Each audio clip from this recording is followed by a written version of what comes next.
Try করবেন। এটা গরম ভাতের সাথে ডাল দিয়ে খেতে খুবই টেস্টি।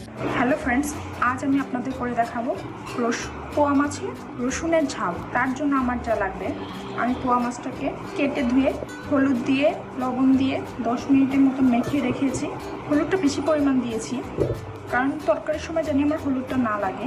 রসুনটা বেশি লাগবে।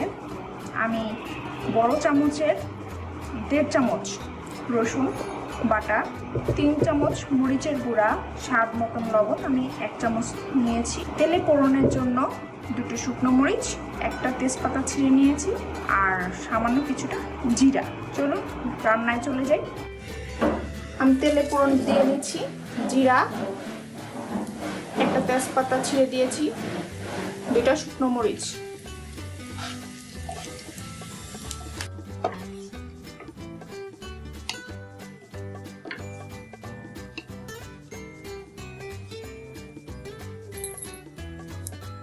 এখন আমি মাছটা দিয়ে নেব ভাজার জন্য।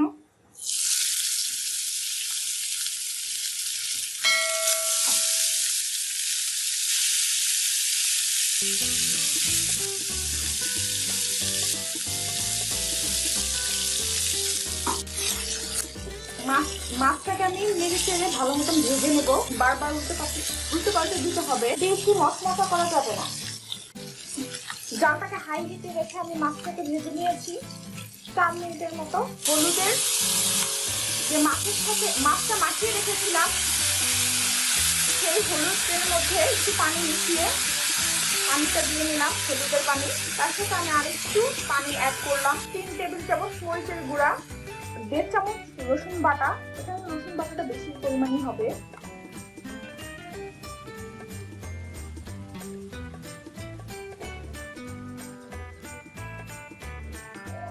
এখন আমি ঢাকনা দিয়ে ঢেকে দেব। 2 মিনিট ঢেকে রাখার পর উঠিয়ে নিলাম, আবার ঢেকে দিলাম। 1 মিনিটের পর আবার ঢাকনাটা খুলে নিলাম, উল্টে দেব। এই মুহূর্তে জালটা লো আঁচে রাখতে হবে।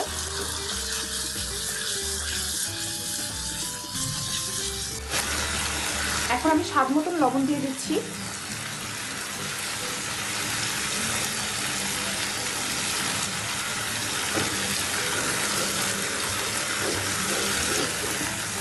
এক কাপ পানি।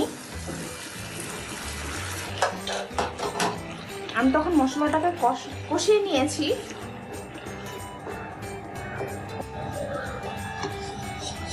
এখন আমি ঢাকনাটা দিয়ে ঢেকে দিলাম। আঁচটা এই মুহূর্তে বাড়িয়ে দিলাম পানিটা টানার জন্য। এটা একদম আঠালো আঠালো ভাব হয়। 3 মিনিট পর এখন আমি ঢাকনাটা খুলছি।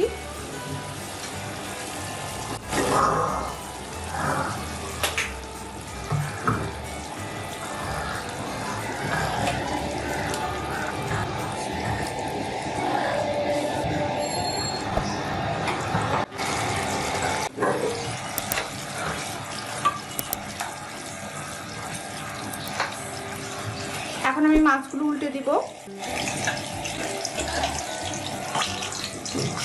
হয়ে গেছে আমার পোয়া মাছের ঝাল তরকারি। হয়ে গেল আমার পোয়া মাছের রসুনের ঝাল তরকারি। আপনারা অবশ্যই ট্রাই করবেন। এটা গরম ভাতের সাথে ডাল দিয়ে খেতে খুবই টেস্টি।